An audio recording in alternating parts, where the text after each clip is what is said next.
So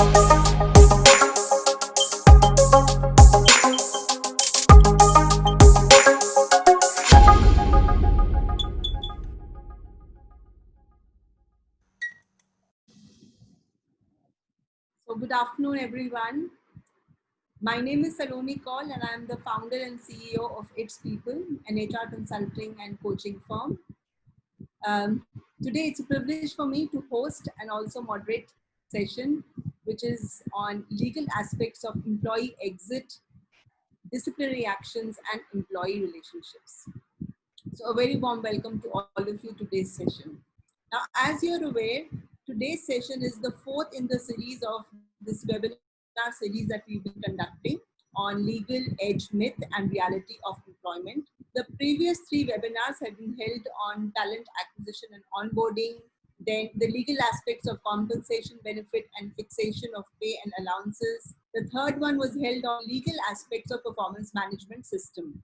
And today is the fourth one, the final in the series, which is a session on legal aspects of employee exit, disciplinary actions, and employee relationships. So we are thankful to our gold partner, Abhinandan Biswas, as also our silver partner, Talent on Lease and GLA University. At this point in time, I'd like to invite the attention of all the participants that they need to fill their attendance, right? So there is a link that they need to go. The link is available in the chat box. Please make sure that you have filled in your attendance for today's session, as only if you attend all the 4 webinars and your attendance is logged will you be eligible to get the certification. So with that, I am also pleased to advise all of you that for everyone who is eligible for certification, the certificates will be given within 1 week. And we shall also be converting the existing WhatsApp group for this particular webinar for the legal series to the HR Success Talk general discussion groups, so that all the participants can use it as a platform to learn from each other, also share new legal notifications as required, new jobs, and even ask questions from each other. Okay. And at this point in time, may I ask the support team and the audience to mute themselves, please. If you have any questions, please write your questions in the chat box and we will take them in between and probably once at the end also. So now it's my privilege to introduce you to our speaker for the day. Our expert speaker for today is Mr. M. Radha Krishnamurthy, and his contact details are being shared in the chat box for those of you who may want to reach out to him for any legal advice hereon. So practicing as an advocate in High Court of Telangana and Andhra Pradesh, both original and appellate jurisdiction, and also a corporate legal consultant and advisor since 1987. Has been practicing in the areas of industrial and labor, employment and corporate legal matters, etc. Core competency in industrial, labor and employment laws with strategic IR and HR management and planning. Also, recommending and correcting potential trouble spots in personal and human resource policies and practices, comprehensive statutory compliance of labor and employment laws. He is also the former member of Andhra Pradesh Minimum Wages Board, Rationalization Committee representing employers. He is also the life member of Telangana High Court and AP High Court Advocates Association. He has also delivered several lectures on industrial and labor laws in the seminars that he's conducted by IMTs, Symbiosis, BITS Pilani, CII, ICR, FTAP, CCI, NHRD, SHRM, and multiple more in-house training programs for several corporates.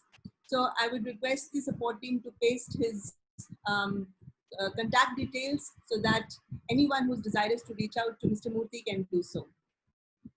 So welcome, Mr. Murthy, to today's session. We are very pleased to have you, finally have you, and eager to get started. So let's move to the presentation for the day, post which we will be taking questions and also questions from the audience. So give me a moment while I bring your presentation. One moment. Yeah. Yes, good evening to all. Now, shall we proceed with this presentation? Yes, Ms. Saloni is trying to share her screen. I'll be sharing it. Just allow me a moment. Yes, you can do that. Good evening to all the participants. And today the session is about severance of employment. You can roll out the first slides up to 10. Up to 10, you can. Next. I might Next lay slide. off Next. now. Yeah. Next. Yes. Number 15. Yeah. Prior to that. Full screen convert. Which slide number do you want me to start with? Could you tell me, sir? What is a layoff? 13. Would you Yeah, like what is a to start layoff? with it? All right. Okay. So is everybody able Good. to see my screen? Yeah, we can. It's full screen now.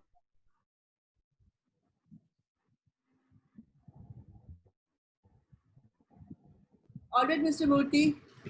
Let's get Yeah. started, and please, Yeah. I will forward the screens.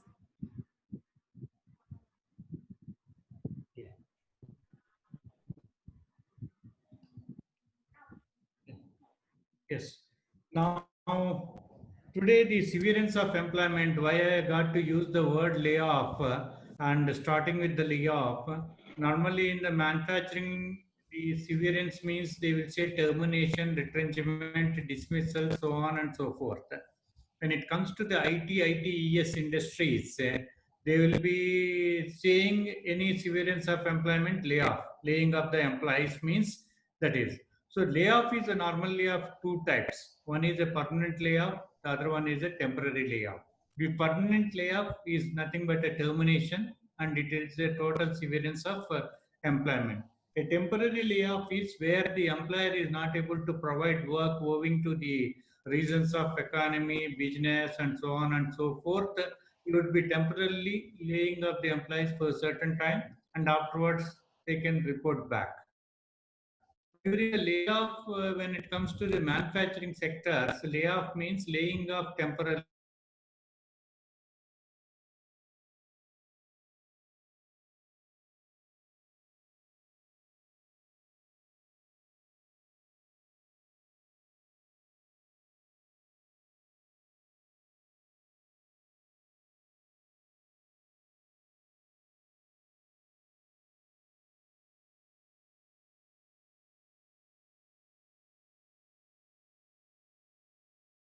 About the layoff. Otherwise, if the company, the employee is not, there is no work and the employee, the project on which the employee is working is over and there are no new projects, that time also they can lay off.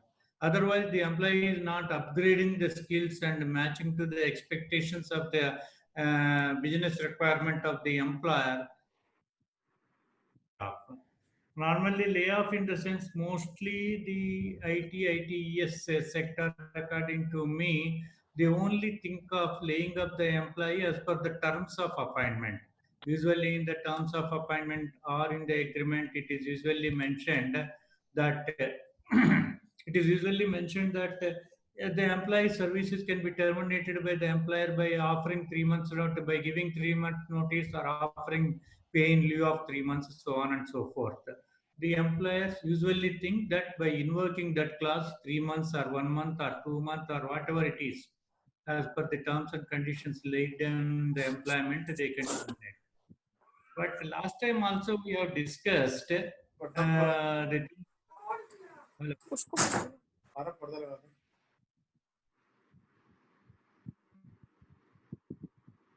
Mr. Murthy, you've gone mute. Please unmute yourself.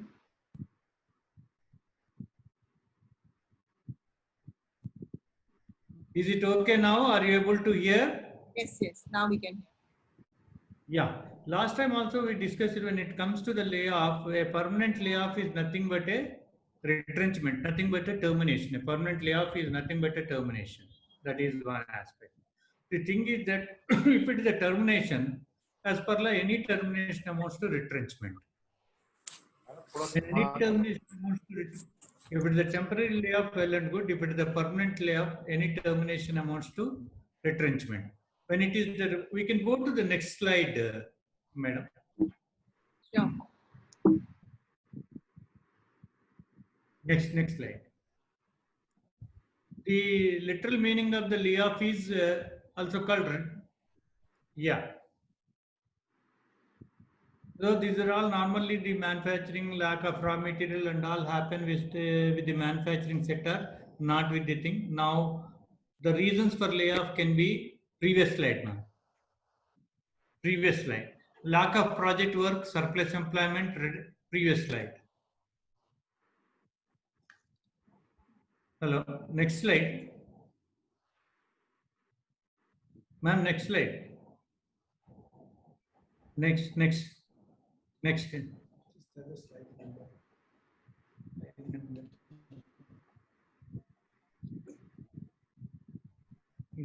Slide number 15. 15. Yeah, so I'm legal rights of employee. That might be the lack of project, surplus employment, redundancy in employment, non-performance, underperformance, not adhering to the norms, inefficiency of employees, layoff can be applied, and also the bench employment, prolonged bench employment. Those are all the reasons for layoff. Next slide. Yes. Legal rights of employee in respect of the wages and salaries. If it is a temporary layoff, the employee is entitled for the 50% of the wages of the basic salary if he is temporarily laid off. If he is permanently laid off, then it amounts to retrenchment. We have to comply with the provisions of the retrenchment. And before that, what we got to discuss is you got to categorize your employees. Any organization has to categorize the employee. Next slide also you can go, I can tell you. Next slide. Yeah, I'm on next slide. So there may be fixed term employment in the different employments are there. Employment on project to project basis, rewarding employment employees by payment of one-time annual performance bonus as against the practice of adding the revision of salary, fixing 2 modes of wage package. Okay. Next slide. Next slide. Yes, ID Act provisions are applicable. And normally here I will come, this is the important point. There are those 2 categories of employees in an organization. One category of employees are those who come under the definition of workmen under the Industrial Dispute Act, employee under the Shops and Establishment Act. Shops and Establishment Act differs from one state to the other state. Employee under the Shops and Establishment. So who comes under the definition of this employee and workman? Who comes under the definition of manager and supervisor? The one who is employed in the supervisory and managerial position are not covered under the Industrial Dispute Act or under the Shops and Establishment Act. For them, the service conditions are governed as per the terms of their contract or agreement or whatever it is between the employer and employee.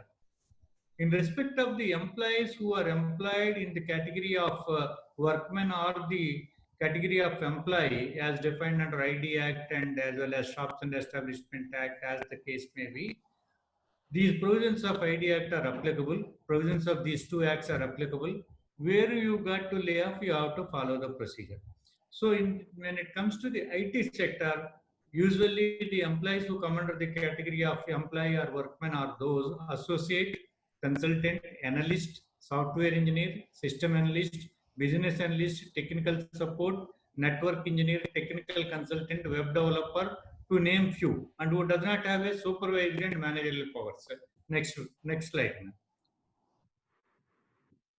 What are the supervisory and managerial functions?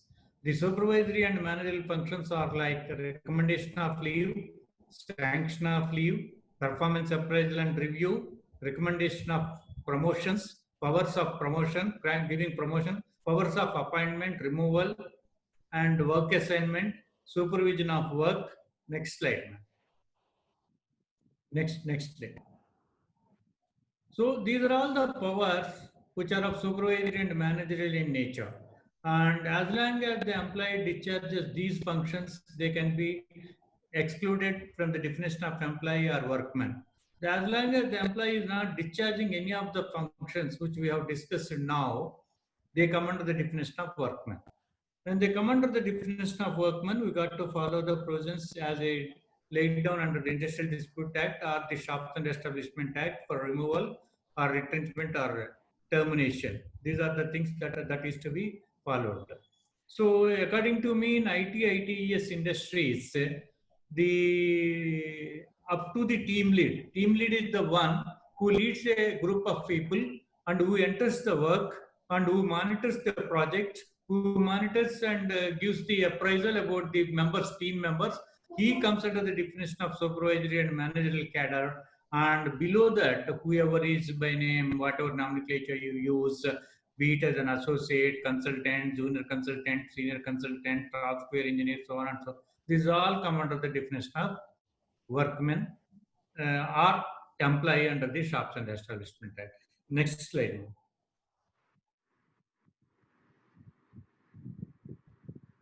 Next slide.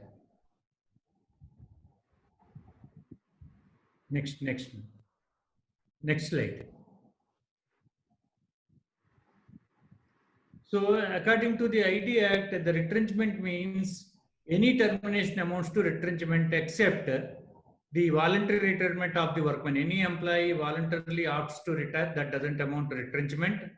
Retirement of the workman upon attaining the age of superannuation also doesn't amount to retrenchment. Termination as a result of the non-renewal of the contract of employment on its expiry. Termination on the ground of continued ill health. Termination as a result of non-renewal of the contract in the sense is certain times you take the employer takes the employees for a fixed term, maybe for a year, maybe for 2 years, or maybe for 1 year or 6 months or so. The moment that particular period is over, he ceases to be the employee, and there shall not be any relationship of employer and employee between such employee and the company. In such event, termination of employee upon expiry of the term of the contract doesn't amount to retrenchment. And suppose in the event if the employee is continuously suffering from prolonged ill health, where he is not able to report back, then the procedure to discharge an employee on the ground of continuous ill health is to refer him for a medical examination, and if the doctor opines and gives a certificate that this employee is medically and physically is not fit to do these sort of duties, what he is discharging, then he can discharge him on the medical grounds that doesn't amount to retrenchment. So other than this, any termination, be it due to lack of work, due to lack of project, due to non-performance, deficiency, or prolonged termination amounts to retrenchment. So when it comes to the next slide.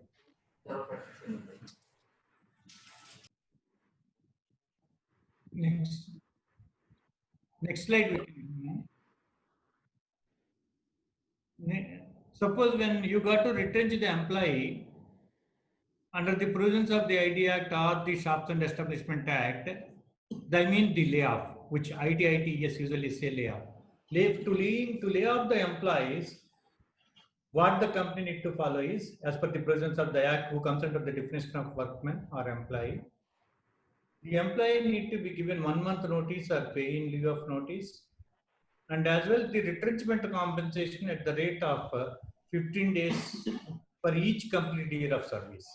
Suppose if the employee had put in 10 years of service, 15 days for every year of service means you will be getting 5 months salary.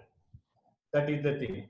So how to compute this 15 days salary is that a monthly wage divided by 26, whatever that quotient comes, that amount has to be multiplied with 15 and has to be worked out. Suppose in the event if the employee had put in 9 years, 6 months, that has to be treated as 10 years. If the employee had put in 9 years, 5 months, only you have to treat it as 9 months. So any fraction of over and above 6 months has to be treated as full year for payment of or computation of retrenchment compensation. So any retrenchment without payment of retrenchment compensation is null and void. Courts have time and again categorically held termination of an employee without payment of retrenchment compensation is null and void. Payment of retrenchment compensation is a condition precedent for termination. That is the thing. Again, the question comes is practically next slide you can go. Again, the other question that comes is normally whenever the employee is served with a termination letter or a retrenchment letter, whatever is, the employees are reluctant to take it. When the employees are reluctant to take it, so is the case in respect of payment of retrenchment compensation. When they refuse to receive and acknowledge the retrenchment letter, the question of accepting retrenchment compensation also doesn't arise. In that event, what the court said is that the employer's genuine and bona fide efforts to pay the retrenchment compensation has to be proved. Like you can remit that retrenchment compensation to their respective bank account by way of online transfer, or you can send the check by register post with acknowledgement due. The moment the check is returned, it amounts to your complaint. If he returns the check, employer is not responsible. That also amounts to compliance when it comes to returning. So there should be a bona fide effort from the employer that he offered the payment of retrenchment compensation, employee refused. If the employer is failed to prove that he offered in a genuine way the retrenchment compensation, then the retrenchment is void ab initio. It is a null and void. So we must pay the retrenchment compensation to retrench the employees. And next we go to the other slide, ma'am.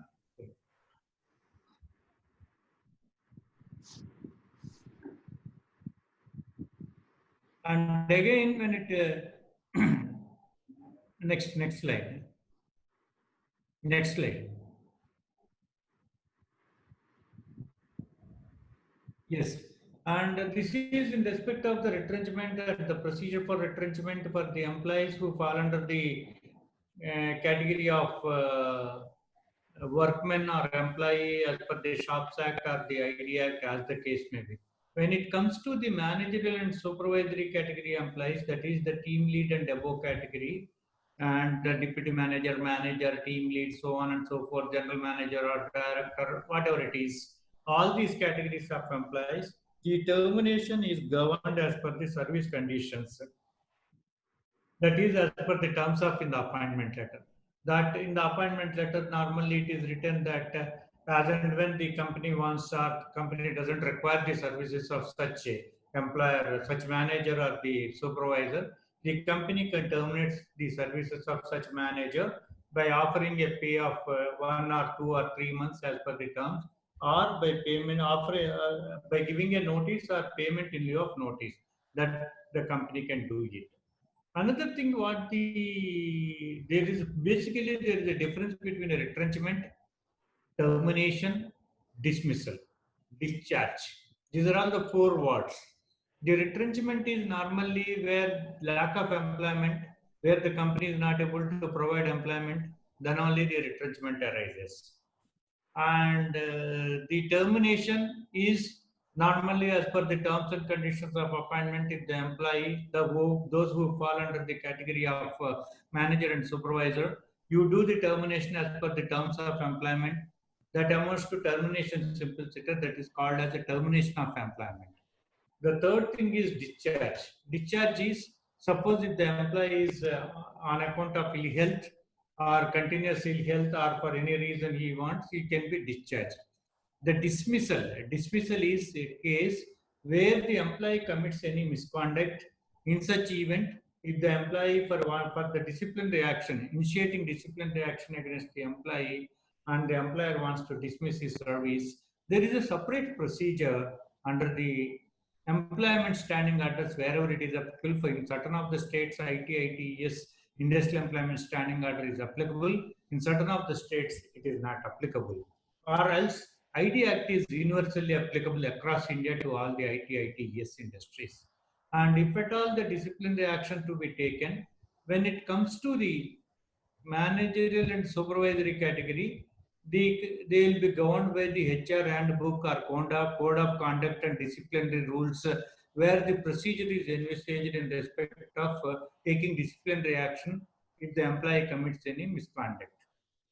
When it comes to the workman and employee category, the procedure is that suppose whenever a charge is alleged against an employee, be it a underperformance, be it a non-performance, be it not able to gel with the other team members, or because of interpersonal relationship, or be it is not upgrading himself to the requirement and upgrading the technology and are not able to fit into this technology, or irregular attendance, late coming, or whatever it is, whatever it is.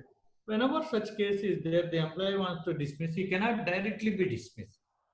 First, a charge sheet must be issued to the employee.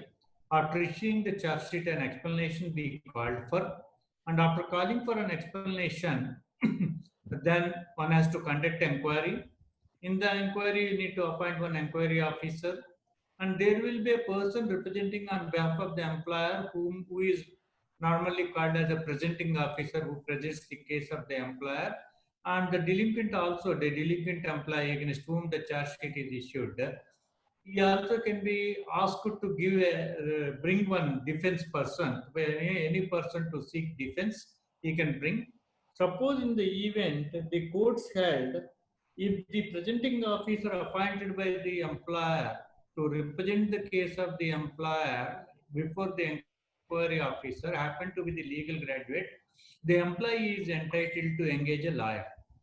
Suppose if he is not a legal graduate, employee is not permitted to engage a lawyer to defend his case, to bring as a defense representative.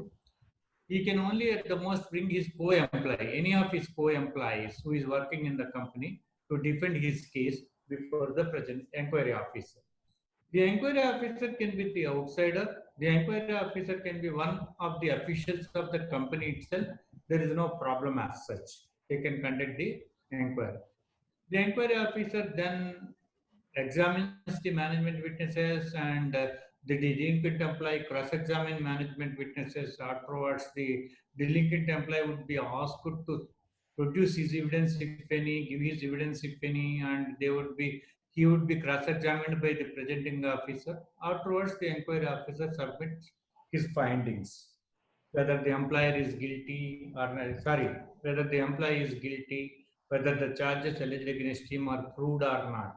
Once the inquiry officer submits a report proving the employee guilty of the charges leveled against him, then the next procedure is employer should call for objections over the findings of the inquiry officer from the delinquent employee. That objections to be called for.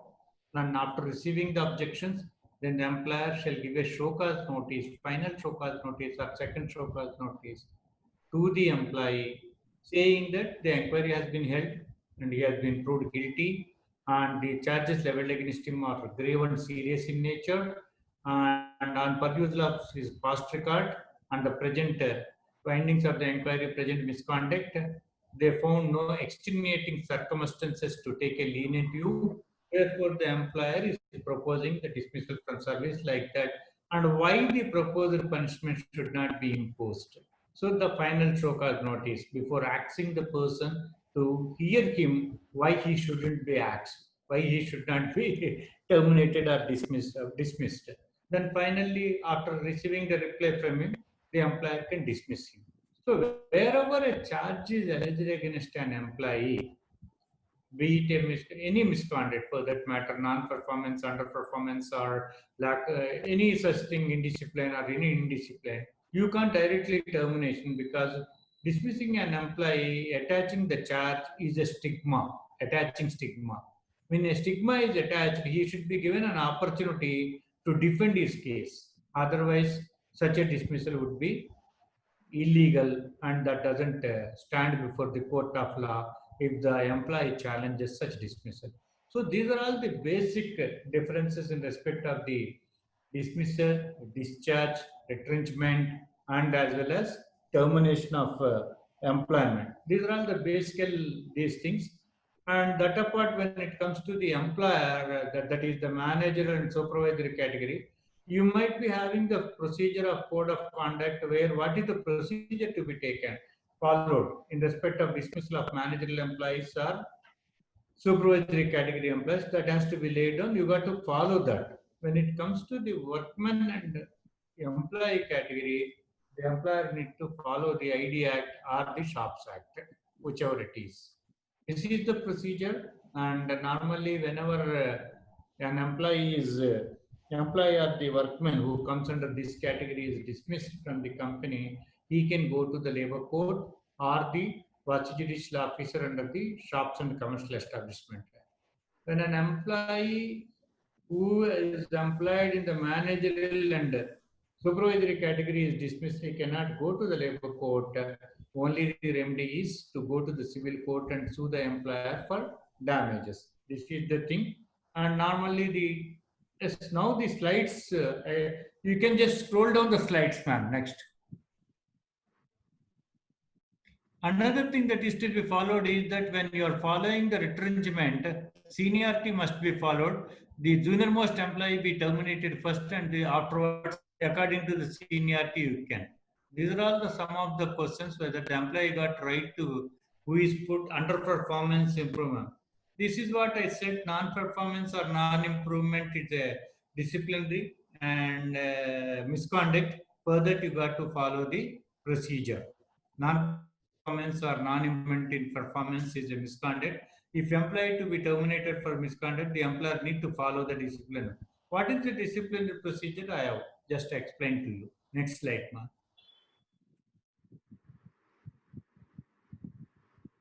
So disciplinary procedure is in detail explained, which I have already told you. This is charge sheet, call for an explanation, appointment of inquiry officer. Next, ma'am. Next slide.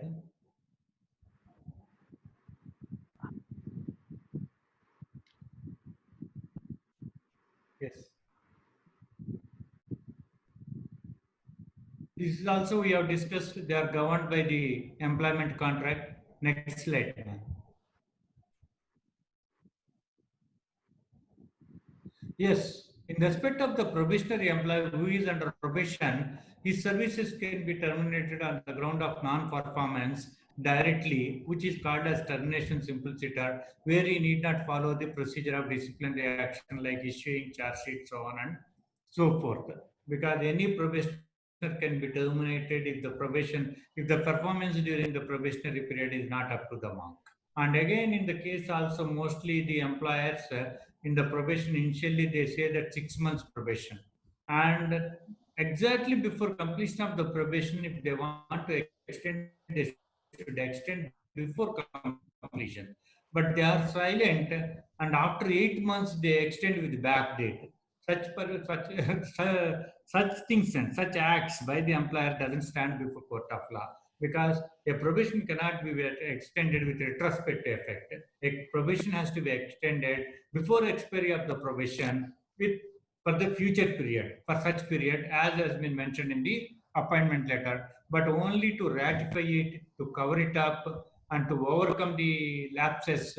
As an afterthought, the probation cannot be extended with retrospective effect. That has to be strictly followed before expiry. Only the probation has to be extended.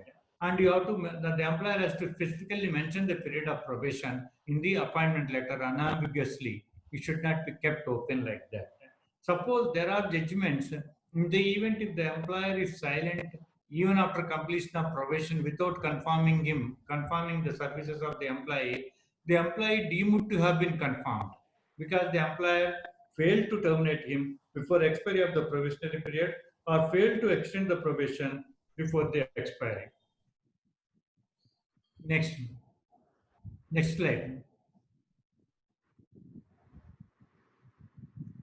Yes, now the slides are now, you can remove the slides, ma'am, totally.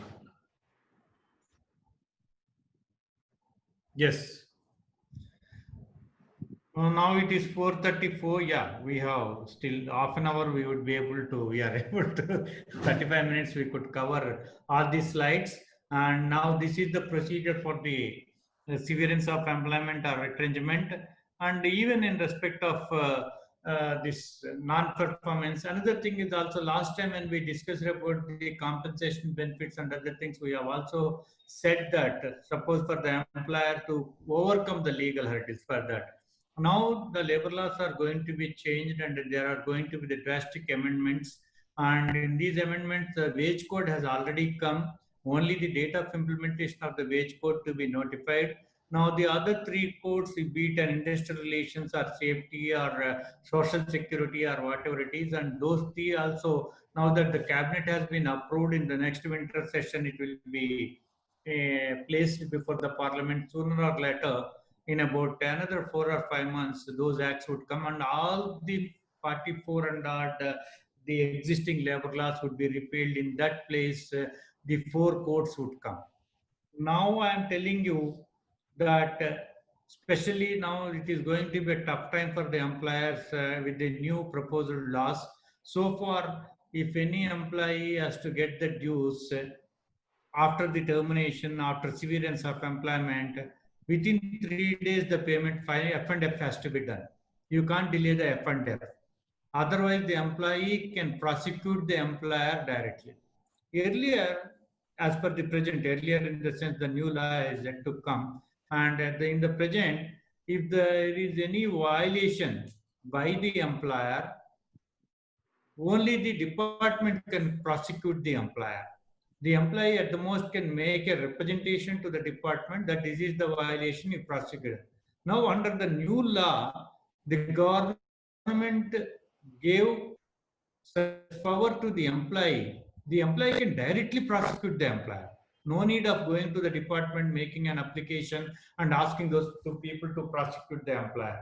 Under this new wage code, if any payments are due and payable by the employer, if it is not paid right on time, the employee can directly prosecute alleging violation of the wage code by the employer.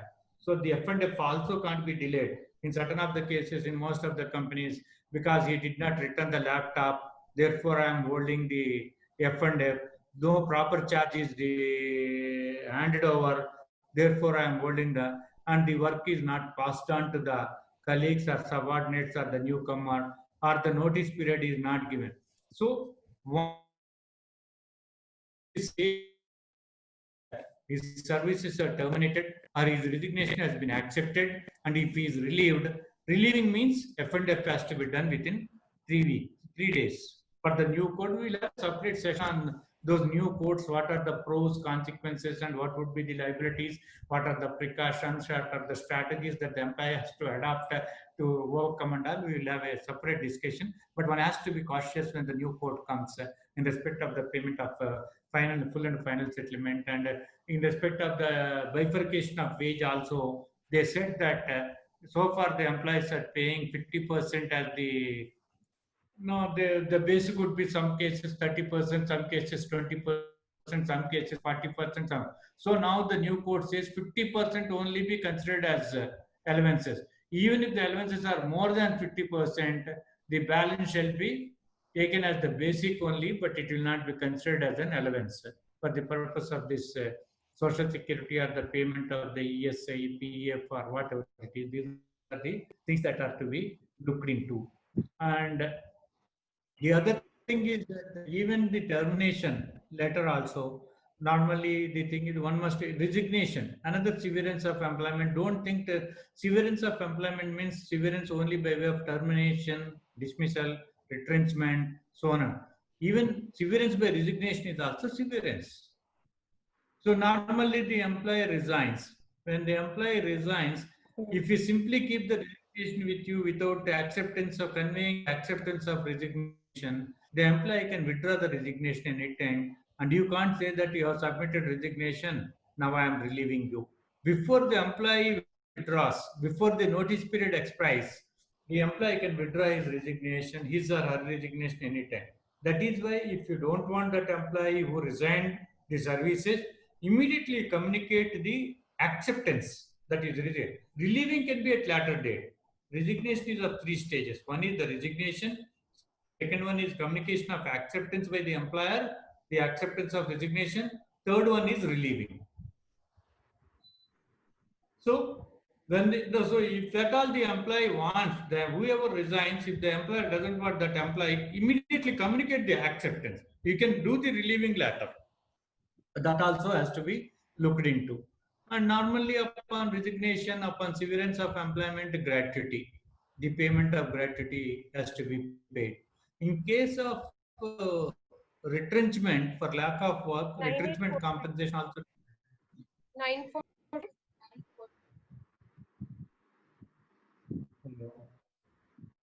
Retrenchment compensation must be paid, and in case of resignation, only the gratuity need to be paid.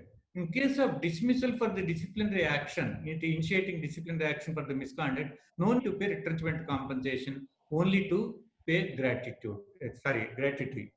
And in the event if the employee's misconduct, even in case of dismissal, if the misconduct committed employee amounts to moral turpitude, then the employer can forfeit the gratuity. Even for forfeiting the gratuity, the employer got to give a notice to the employee and then only he can forfeit the gratuity.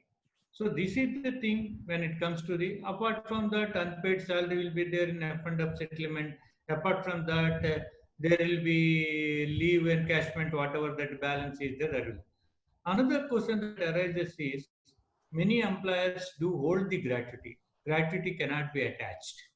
Gratuity cannot be adjusted against the amount payable by the employee to the employer for whatsoever account, on whatsoever account. It can't be. Gratuity is a right. Once if he completes 5 years, it has to be paid. And there is a proposed amendment now in the gratuity. The employee need not complete 5 years of service for payment of gratuity, even if he completes 1 year. That hasn't yet come so far. He is entitled for the gratuity, that 15 days gratuity to be paid. And in gratuity also, there are certain questions that arises, and there are judgments of conflicting judgments and other things. When it comes to the gratuity, if the employer puts in more than 4 years and 8 months service, even though he doesn't complete 5 years, he is still entitled for the gratuity. Need not necessarily that all 5 years has to be completed. If we had put in 4 years to 240 days is treated as continuous service. Then employee is entitled for the gratuity to be paid by the employer. So these are the payments for which the employee is entitled for upon severance of employment, upon severance of, and suppose in the, if the laptop is not returned or the company property is not returned, gratuity cannot be withheld. Mostly the employees do think, and there will be, and for laptop, what are the precautions to be taken and other things, there is a you got to take. Another thing is that exit bond or whatever it is that is to be taken. Yes. And now, participant, did you follow it, or if you have any queries or anything? We have Yes, sir. There are 59 or whatever it is there. Please share the comments and introduces related to employees' wages and where we can know the new amendments. So these new amendments you got to follow, sir. Any amendment, if usually the draft bill that is made, and when the draft bill is made, and they will be sending it to the standing committee, and then they will be calling for an objections. After calling for an objection, they will finalize it. Once it is finalized, the cabinet approves and then sent to the parliament, and in both the houses it has to be passed, and after passing by both the houses, then it will become an act. They publish it in the gazette. After publication of gazette, then they will notify the date of implementation. This is the procedure for that, and you can log into it. That is the thing. And as far as the minimum wages are concerned, the government notifies the state government. Now there is a national minimum wage that is also going to come. Gratuity eligibility is 4 years and 6 months now, as per my understanding. Yes, in one of the companies, in one of the cases, the Madras High Court said that 4 years, 6 months has to be, that 6 months has to be treated as 1 year, and the gratuity to be paid as if the employee has completed 5 years. That is another question. What needs to be paid immediately on termination? That is gratuity if he puts in 5 years of service. If it is a retrenchment, he has to be paid retrenchment compensation immediately. Not immediately, even just along with the termination, retrenchment compensation must be paid. Gratuity must be paid within 30 days from the date of severance of employment, or any delay attracts the liability for payment of interest by the employer. Employer deduction from employee CTC when leave company in 0 3 years of service, employer don't pay gratuity to the employee. Is it correct? Yeah, as per the law that stands as and today, if he doesn't put in 5 years of continuous service, then he is not entitled for the gratuity. For 3 years, he is not entitled for the gratuity. Another thing is that inefficiency of workmen can lead to layoff. Can you explain? Inefficiency is a misconduct for which you got to follow the disciplinary procedure. You can't directly terminate him and go ahead with the termination simpliciter. You got to follow the procedure. In case of termination, can the employer forfeit the gratuity? Is another question that has been put. Yes, if the employee is dismissed for the misconduct which amounts to moral turpitude, like sexual harassment or theft or company's property or criminal breach of trust or whatever it is, then in such case only you can forfeit. But you can't simply say forfeit. Even for forfeiture also you got to intimate the employee on these grounds you are forfeiting it. Then only it can be forfeited. Or for 4.5 in 4 years 6 months is entitled for gratuity that we have already classed. For retrenchment, we need to obtain prior approval from the appropriate authority. Where the number of employees are 100 and more, you need to take permission from the government. In certain of the to from that of 100 to 300, be it Madhya Pradesh, certain of the states and certain of the states are only. In the new industrial relations code also, the central government had put it now only 100 employees, 100 workmen. But however, they said that as per the requirement can amend it. When it comes to the IT sector, because it is not an industrial establishment, there is no need to take permission for retrenchment.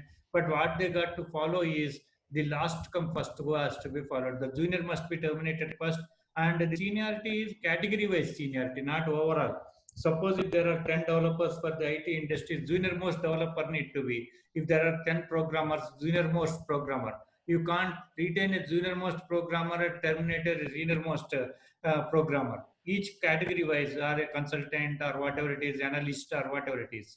Then coming to thing, another thing is that can unionized employee be retrenched on the ground of yes, medical fitness is nothing to do with whether he is attached to the union or not. Just because he is unionized, he cannot seek immunity from the medical discharge because he is suffering. Yes, it can be done.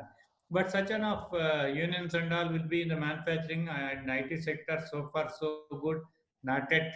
They are not that organized like that of the manufacturing sector. And management 15 days is calculated completion of 240 days 6 months. If any employee feels gratuity on ground of gross negligence during the investigation carried out for anti-corruption, yeah, if his employed is for bribery charges, for the charge of bribery, if he has been dismissed, gratuity can be forfeited. How much time period should the office host disciplinary orders on the? No, I couldn't get this question. Some applicants applied under the advertisement issued by the Department of Telecommunication for Group C and paid application fee. Later, they were inducted into BSNL without issuing any version. Now, those employees are asking to get the employment status of DOT and filed cases in that has to be defended, and whether it is in compliance or in consonance with your recruitment policy, or if it is in violation of with recruitment policy, has to be proved before the court. And the employee resigned for the services after receiving bonus for previous year. In this case, employee need to return. No, again, the bonus is a statutory bonus for the period he served in a financial year. If the employee puts in minimum 30 days of service, he is entitled for a bonus. Even if he leaves, is not there in the subsequent and succeeding year, because the bonus for what he is entitled is the bonus for which he is entitled for the previous year for the service he had put in. And again, there is the difference between a statutory bonus and the performance bonus. Performance bonus is all depends on the terms and conditions that in certain of the companies they do put a clause if the employee is entitled for the performance bonus only when he happens to be the continued in service, then only the performance bonus, if there is such condition. Otherwise, general assumption, presumption cannot be drawn. And another thing is that if the employee resigned and he leaves and requires leave, it is, of course, it is fastly. And madam, you can just put the queries on behalf of the participant. I can answer one by one, because if I go on reading the question and answering, I am going a bit fast. Participants may not be able to follow it. Yeah, so I thought that we'll take the questions from the top and let me call out the questions so that we don't miss the questions and I just we get you to answer. So I'm taking the first Yes. question from the top. This is a question by Anand, and he says if any employee is given a designation of manager or a senior manager, but there are no reportees under him, which means there are no employees that he is supervising, how should we consider him? Is he a workman or is he a supervisor?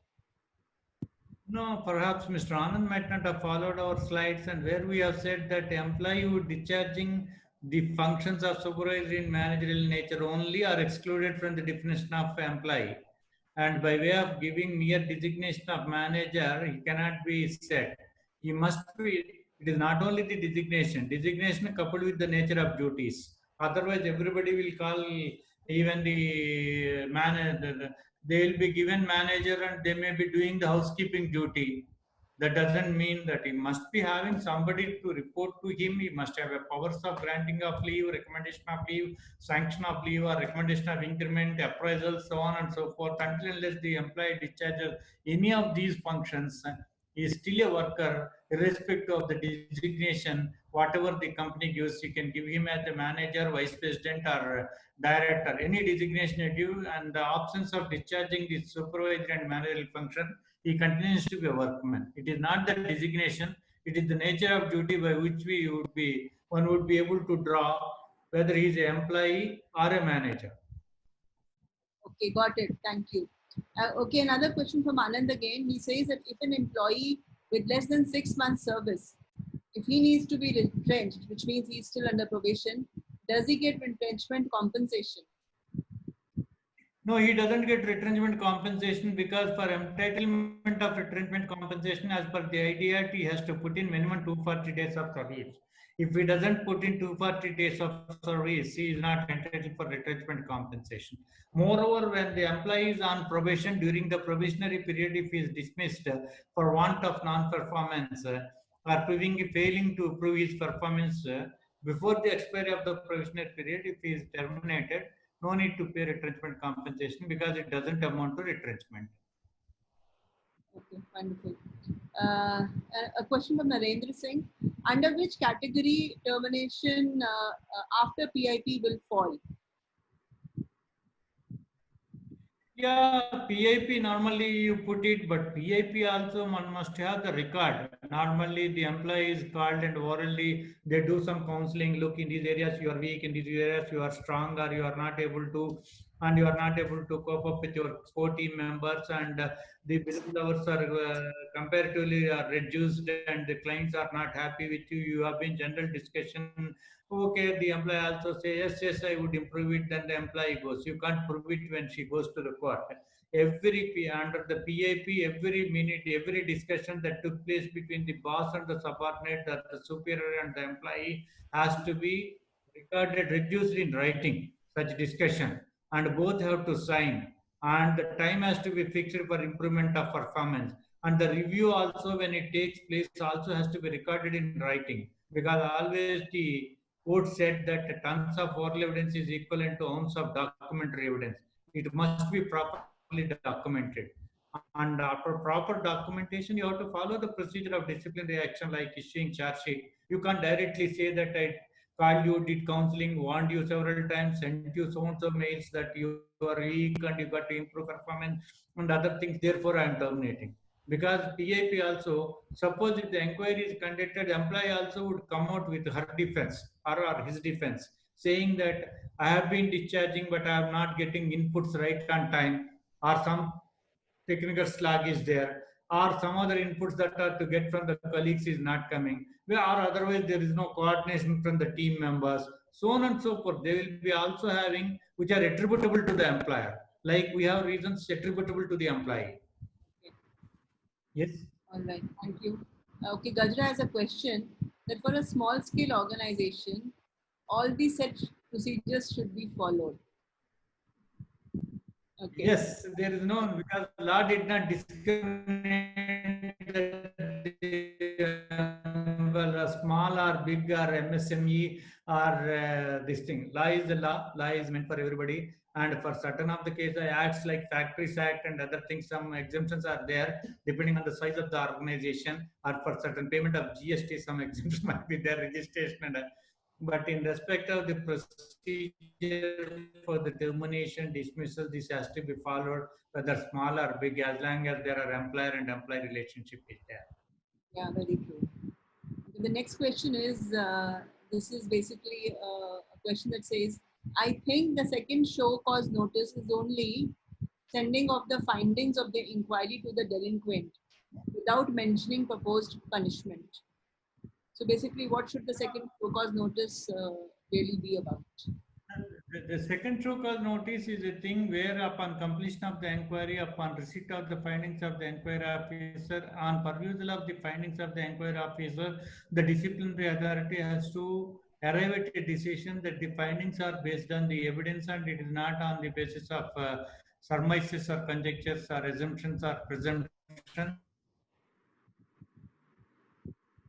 Only when the disciplinary authority fully convinced that the findings are based on the evidence and there is enough evidence to arrive at such findings where the employee has been proved guilty. Second show cause notice object is that to inform the employee that he has been proved guilty, to explain how serious the misconduct, what he committed, how serious it is. Third thing is how his continuation is going to cause prejudice to the discipline of the organization. These are all the things has to be, and also his past record also has to be taken into account. Then the employer has to communicate that there are no extenuating circumstances to take a lenient view or to impose a lesser punishment. And then he has to propose the punishment, what he wants to dismiss. And should hear the employer why that punishment should not be imposed. That is second. That cannot be the final one. That is final. Somebody call it as a final show cause notice. Somebody call it as a second show cause. Whatever it is, it is. But it can't be treated as a dismissal order. Dismissal order is followed after receiving the explanation from the employee. Final order is the disciplinary dismissal order. That is the purpose of second show cause notice, and it is mandatory to inform the employee about the proposed punishment in the second show cause notice. One can't be silent about the proposed punishment in the final show cause notice. So it needs to be mentioned in the second show Yes. cause, the proposed punishment. Okay. Yes, So the yes. next question is from Sampath, and he says, can we change the probation period on each case of employment? Which means, can it vary from? There must be a code of conduct rules for the managerial and supervisory category. And then when it comes to the employee and workman category, there might be industrial establishment, industrial employment standing orders, wherever it is applicable, where it is not applicable. Normally, it can be, you must have a policy. It cannot be said an associate. Say, for example, a programmer, a software engineer, for one employee of the same category, you put 6 months. For the other, you can't put 1 year. Or if you are putting 1 year, first it should be the common thing for 1 year or 6 months it can be put. Depending on that, you extend it. Suppose if the employee picks up, well and good. If he doesn't pick up, then, and one must clearly mention in the appointment letter that your performance shall be observed during the period of probationary period. In the event if it is not satisfactory, it may be further extended or curtailed. Even you need not wait until the completion of the probation. But in the appointment letter, there should be a clause, and it should be unambiguous, where the employer should say that initially you are put on probation for a period of 6 months or 1 year, and in the event if the performance is not up to the mark during the probationary period, the probationary period either may be curtailed or may be extended. If it extended, it will be extended for one time for 6 months, or it can be extended for 2 times, like that. One must clearly say. Otherwise, what is not mentioned in the appointment letter, in the appointment letter, if it is simply put 6 months and you don't even discuss about the extension clause in the appointment letter, you can't presume the extension clause and extend. Because the terms of appointment should be unambiguous. That is what my first and foremost session, where it said that it should be unambiguous. Everything must be in the contract, even for the supervisory managerial category or even for the appointment letter. Another thing is that where the conflict comes between the terms and conditions of the contract and terms and conditions envisaged under the Act, the legislation supersedes the contract. Contract doesn't supersede the legislation. This is one. Yes. Okay.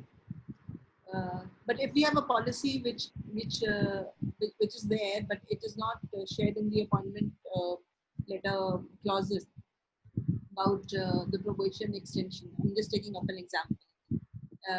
Is that sufficient? Let's say there is a detailed policy wherein the details are called out. Yeah, again, this is also discussed in my earlier session. Even the policy, having rule is different and making the employee to know the rule is different. So anybody to follow the rule, and normally in the appointment letters, they say that you shall be governed by the policies of the company. But the policies are not served on him. Right. And no copy of the policy is supplied to him. So whenever you do and you have such policies, you must enclose the policy to the appointment letter, and also employee should acknowledge that policy, that he has gone through the policy, understood and abide by the same.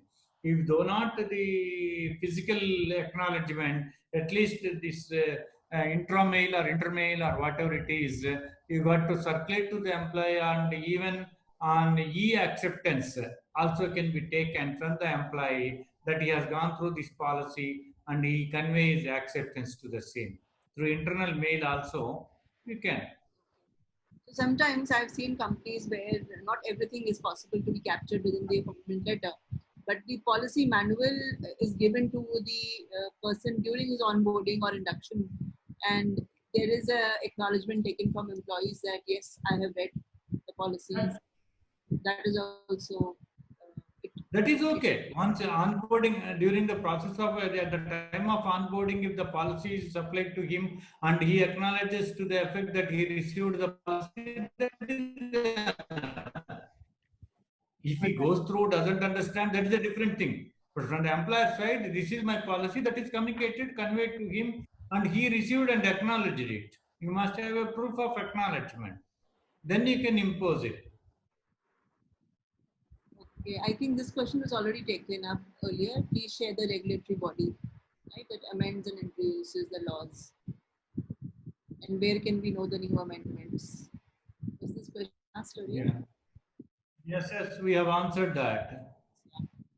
Okay, the terms of employment in the contract. Any specific terms that should absolutely be there in the employment contract, which can't be missed? Pardon? How about the terms of employment in the contract? I mean, it's a open question, not a complete question. Sumita Terms Sati. of employment. No, that what are the terms and conditions of the employment in the contract is a very big, big topic that we have discussed in our session 1. What should be the valid terms and conditions? Which are the terms that can be? What are the positive covenants? What are the negative covenants? Which can be enforced? Which can't be enforced? What should be the terms and conditions in respect of probation, in respect of appointment, in respect of retrenchment, in respect of leave, and in respect of leave policy or travel policy or various and non-disclosure NDA and maintenance of confidentiality, double employment, and the working simultaneously in the other company. All several terms and conditions of appointment we have discussed. That is a lengthy thing and it cannot be answered in one line. What should be the terms and conditions? And in respect of compensation benefits, payment of salary, so on and so forth, there will be so many issues, promotion policies and all. Yes. Okay, I guess some of the next set of questions were taken up earlier. This is regarding gratuity. So I think we've answered a couple of questions on gratuity. Yes. And even if the employee doesn't complete 5 years, yes, we've said that does the gratuity is paid? Right. Okay, leave Somebody said the retirement compensation to be computed on basic and DA. No, it has to be on the gross salary. Gratuity only can be computed on the basic and DA. Yes. Okay, leave encashment, is it mandatory when employee leaves? Yeah, it is mandatory. Where the leave is standing to the credit of his leave account, he need to be paid. Yeah, I think we've answered this question also around employee designation, rules rules for earned leave? Okay, are there any rules for earned leave that employee can accumulate maximum 40 leave or 60, whatever? Yes, as per the law of the land, the rule of the earned leave differs from one state to the other state. In Andhra Pradesh, when it comes to that, under the factories where the manufacturing sector, for every 20 working days, the employee earns one leave. And as per the Shops Act, they will be getting the 15 earned leaves. Earned leave means he has to work and earn the leave. That is the concept of earned leave. How many Apart from the can he earned leaves, there accumulate? Question is, how many can he accumulate maximum? Is it 40 or is it 60? no, under the that also differs from state to state. When it comes to the Commercial Shops and Establishment Act in AP and Telangana, it is 60 days. When it comes to the Factories Act, it is 30 days. But it all depends on the when it comes to Delhi Shops and Establishment Act, what is the permissible limit has to be looked into. This is applicable only to the employee and workman category. For the manager and supervisory category, it is as per the contract, as per your HR policy. Maximum leaves can be accumulated only up to that earned leaves, and if the earned leaves are accumulated more than that, it automatically gets lapsed by default, and the earned leaves has to be used at so and so, and it cannot be clubbed with the casual leaves or the sick leaves. Earned leaves has to be separately used. When an earned leave can be used, when it can't be used, and all, you have to make a leave policy. Okay, right. Can a unionized employee be retrenched on the grounds of no medical fitness? Yeah, that is answered, and he doesn't have any immunity from retrenchment if he is sick and if he is not able to perform his duties, be whether he is unionized or not, he doesn't have. Even if the unionized employee commits any misconduct, also he can be dismissed, provided following the law. There is no, so even if he's a protected workman, you got to follow the procedure and dismiss. He doesn't seek immunity just because he happened to be the unionized employees for the misconduct what he commits. Because he cannot take the trade unionism as an umbrella for his misconduct. If an employee feels guilty, I don't know about feels guilty here, but that's what Syed Aswat has written. If an employee himself admitting that he is guilty. Yeah, on grounds of gross negligence during the investigation carried out for anti-corruptions, and such allegations still couldn't able to justify or prove himself innocent. I got his query, ma'am. What he says is that if he is caught in a anti-corruption or a bribery case or whatever it is, if the employee unequivocally admits on his own, still is there any necessity to go ahead with the disciplinary procedure like issuing charge sheet, calling for an inquiry, and conducting inquiry, and all these procedures to be followed or not is his question. Even if he accepts guilty, it is better formally to conduct inquiry and get it admitted. Otherwise, there is a possibility, and there were previous cases where the employee later, as an afterthought, turned back and said that, no, I didn't agree and admit my guilty. On that day, the managers and all, they called me to the chamber. There are 4 people.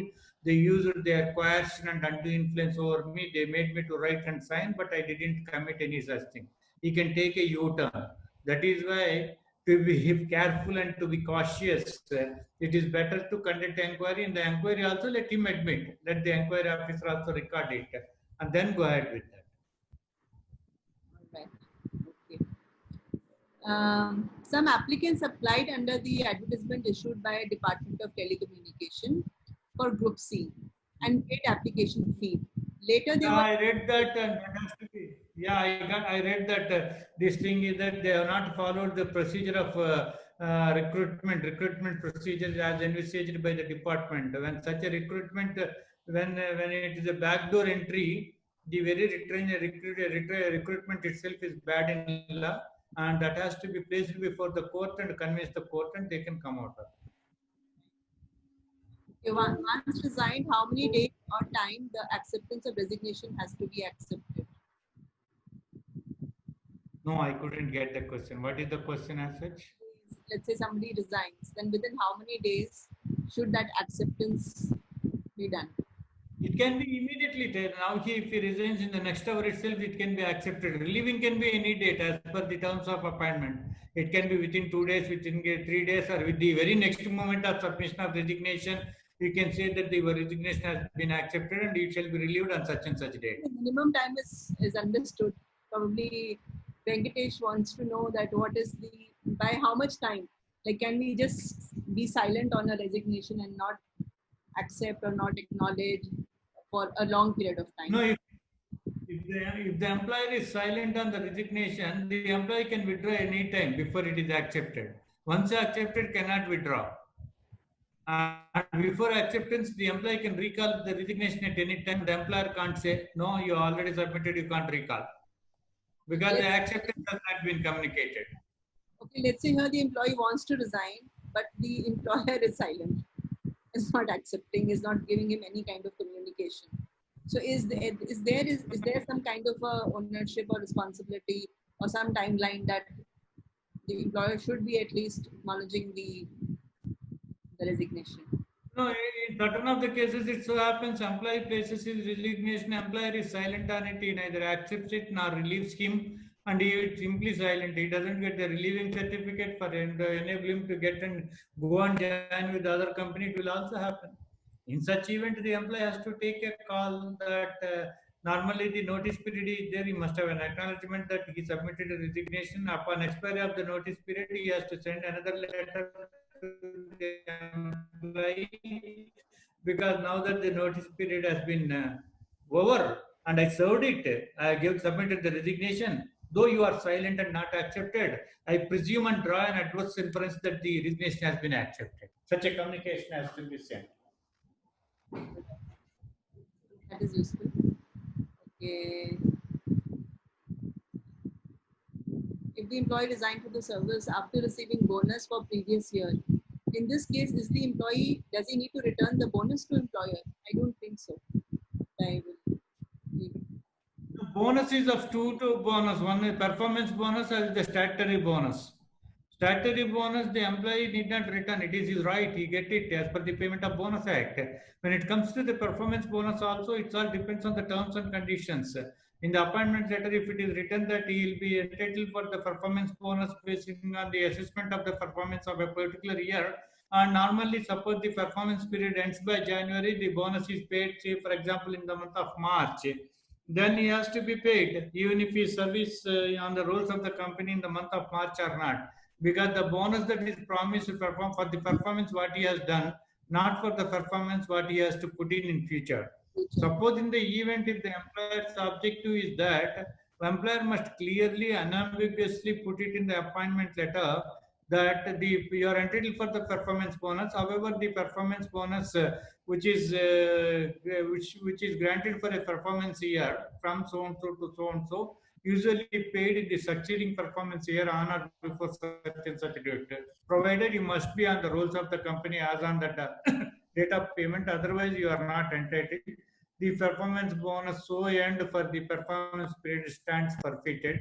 And because the objective is the performance bonus is not only an increment for the performance what he has done, reward for the performance, but also it is a reward to retain the employee in future also. Yes, absolutely. Yes, many companies do follow. That has to be clearly mentioned because performance bonus is not only for the performance what he has done. A good performing employer doesn't want to lose. And also it is an encouragement. The increment is a reward for performance. Why it is given? To motivate the employee to continue with the employer. Correct. So leave encashment mandatory during FNF, I think yes, we've already answered it. Yeah, but everything should be in writing. It must be clearly mentioned in the appointment letter. One should not do based on his own assumptions. It should be on the provision of law, but not on the notions of an individual person or employer. It should not be on the notions of the employer. It should be on the provision of law. Right. What is the platform through which the employer should inform that the gratuity is being forfeited because the employee had made a financial loss to the company and is terminated? Can email be considered as a way of communication or a legal notice required? No, the employer has to first give a notice to the employee why his gratuity should not be forfeited for so and so reason. And afterwards, after forfeiture, he has to communicate that employee that the gratuity is forfeited, and he can inform to the local labor department that his gratuity is forfeited. I remember that you had said for earned leave calculation, you need to divide it by 26 days. Here is a query which is asking clarification that should it be 26 or it should be 31 days? It is 26 days only 26 on the basic and DA. on basic and DA. What is the option with employee who legally when he's asked to resign or get termination letter immediately on the desk? For example, somebody just walks up to employee and says that either you resign Yeah, I got it. It is, first of all, the employer asking the employee to resign itself is bad in law. And the resignation obtained by the employer by asking the employee to submit resignation doesn't stand before the court of law, because it is the resignation submitted under the coercion and undue influence. That doesn't, and such a resignation amounts to retrenchment only. If it is a retrenchment, the procedure to be followed. So that is what I call in most of the employers to follow the practice. I simply named it as PPFT scheme. PPFT means calling the employee, asking place papers or face termination, which is wrong. That is what I normally put it as PPFT scheme. That is wrong. We should not. We should not compel. If the employer performance is not good, you got to follow the disciplinary procedure. Then only. If the employee voluntarily resigns on his own, that is. Otherwise, employer calling him, here is the termination, here is the resignation. Which one you want? If you are terminated, it will be a stigma. You don't get employment. If you resign, you will get a relieving certificate, service certificate. You can get an employment. Such thing it doesn't stand before the court of law. Even employee owing to the circumstances, compelling circumstances, or coercion, undue influences, that particular movement compromises, places his resignation and accept the service certificate. Later on, he can as well file a case the next day saying that the resignation has been not submitted voluntarily. It was submitted under coercion and undue influence. It amounts to retrenchment. Therefore, he is entitled for reinstatement, back wages, attendant benefits, whatnot, everything, so on and so forth. So that is the thing that is required. Because even if you look into the document, the dates of the document, it will show, say today, for example, the 12th September. 12th September is the resignation. 12th September is the acceptance. 12th September is the relieving as well. But wherein if you look into the appointment letter, if the employee wants to resign, he must be given 2 months notice or 1 month notice. And appointment letter and these acts are quite contradicting to each other, where you don't even say that 2 months. At least there is not even a mention employee requesting the employer to waive the notice period. Or there is not even a mention in the relieving letter your notice period is waived. Simply said that resignation placed, accepted, relieved. All these incidents, sequence of events amply proves, even a layman can understand, it's the resignation managed but not submitted. What is And the such age? resignations will stand. Okay, another testing question. What is the age of retirement? Is it 58 or 60? Normally, it is the 58. All depends on the, when it comes to the supervisory and managerial category, it all depends how much you put it in the appointment letter. And you can even put it as 55 years for the managerial category or the supervisory category. It is purely governed as per the terms and conditions. Even if you put 55, he has to go 55. Or even if you put 30 years of service from the date of joining or 55, whichever is earlier, he has to follow it. When it comes to the employee or the workman under the Shops Act, it is 58 in most of the states, as I said, and certain of the states that put it 60 also. Karnataka, I think, as per the standing orders, it is 60, and that has to be followed. Okay, a lot of questions around resignation. If an employee resigns and he has leaves, and he also requires leaves in his notice period, but the management is not ready to provide leave, and ask him, he will not get leave in notice period. Whether the management can do that? Okay, so can the management stop him from taking leaves during his notice period? That's the question that Abhay Dalal has asked. In the leave policy, you must clearly mention that the leaves has to be applied during the notice period. The employee for apply for the leave. Certain of the employees not allowed to apply for the leaves anyway. He will ask for the encashment. Instead of encashment, better allow it. without he can allow it. It all depends on the policy, and there is no law under the Industrial Dispute Act or under the Shops and Establishment Act. The leave can be adjusted as against the notice period to be given either by the employer or employee. This leave adjustment of leaves during the notice period is purely as per the terms and conditions of the appointment, as per the contract of service between the employer and employee. So that must be a policy. Another thing is that if the employee resigns, you cannot say that when the notice period is prescribed, no, tomorrow I will relieve the employee. I don't pay the notice period. When you have specifically mentioned the notice period, if you want to pre-relieve the employee before expiry of the notice period, you must pay the notice period pay. That's what it is, pay in lieu for notice or pay in lieu of notice. And certain of the employer says that today employee submits resignation, tomorrow he is relieved. No, I don't require you. Then he must be paid notice. Suppose if at all the employer wants that, he has to put it in the employment letter saying that if the employer wants to terminate his services, 2 months notice or pay in lieu of notice be given. If the employee wants to leave, he has to give the equal notice. However, if the employer wants to relieve the employee soon after submission of resignation, without waiting for the notice period, the employer got a right to pre-relieve him by payment of the rest of the period. Because any contract should be bilateral, it should not be unilateral. It should be mutual and reciprocal. The obligation should be equal to both the parties. It should not be on one side contract. Already the Supreme Court in one of the cases said the contract between an employer and employee is a contract between lion and lamb. It is a contract among unequals, not the equals. So one has to be careful in that. Is retrenchment compensation payable on PIP termination? Yeah, when it is a PIP, when you are attaching a stigma that is performance is not good and removing, you got to follow the procedure of disciplinary action and then dismiss, no retrenchment compensation. Otherwise, without touching the aspect of the performance at all, if you are terminating the employee on some other ground, due to lack of project or whatever it is, then you have to pay the retrenchment compensation. So it's either, it can't be both. Yeah. Obligations. Now 8 minutes is left. Yes, so we'll take I think two questions more, and then we'll move to closure. And of course, people can still reach out to you. So, what are the obligations of principal employer regarding compliances if the work order is issued in piece rate model?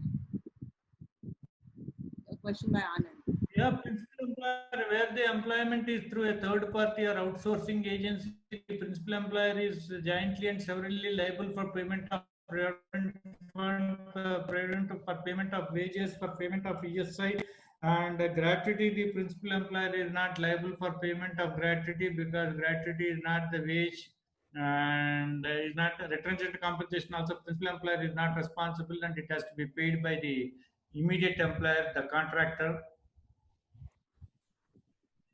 And in respect of filing of returns, there are certain returns that are initiated and to be filed by the principal employer. There are certain returns to be filed by the contractor as per the Act, and each one has to comply. In certain cases, joint and several liability is there. In certain cases, individual liability is there. What if an employee absconds after resignation and doesn't come for his full and final settlement, even mailing him, and also send letters to his address for clearing his dues and collect full and final? What does HR do in such a case? This is a question by Gurjeet. So the employee abstains from duty and absconds without any intimation, application and sanction of leave, and you got to wait certain period. After that, you send the communication to the email, and if the communication is returned and thing, you can presume that he has left the services on his own accord or voluntarily abandoned, or you can conduct an inquiry on the ground of unauthorized absence and follow the disciplinary procedure and dismiss. But the thing is that whether the service is proper or not, employee gives a email and the email he changes, it bounces when you send it by email. Employee gives an address, local address. When you send a letter to that employee to that address, it also gets returns undelivered. No such address is available. Until unless you prove the service of the notice on the employee, you can't take further steps. That is why you have to mention in the appointment letter that any communication sent through email or the postal or any is deemed as a valid service, and you have to ask the employee to furnish the email. You got also got to mention in the appointment letter that in the event if there is any change in the email during the tenure, his personal email during the tenure of his service, he should bring it to the notice. Otherwise, the email so furnished shall be treated as his email for the purpose of all communications, and all communication to send to such email shall be deemed to have been served upon him. You must mention in the appointment letter. In the event there is a change, he informs. If he doesn't inform, for the same email what he furnished as per the employment records, whatever communication you send, whether it is delivered or bounced, it is deemed as valid service, because you have mentioned in the appointment letter. So in the appointment letter, there should be a clear-cut clause. Normally, what is happening is in most of the cases, if I am permitted to put it, all the employers are following the cut-paste technology in the appointment letters and putting it. What is required is not putting and updating it. That is the problem. Okay, we'll take one last question now, and this is if the reimbursement are part of gross salary, and is it right to not pay if the employee is unable to submit the bill? If the employee is unable to submit Bills to support that bill, amount, yeah. Like we no, have, gratuity cannot be adjusted out of the full and final settlement. Gratuity cannot be touched. no, not gratuity. Reimbursements. Let's say there are some reimbursements.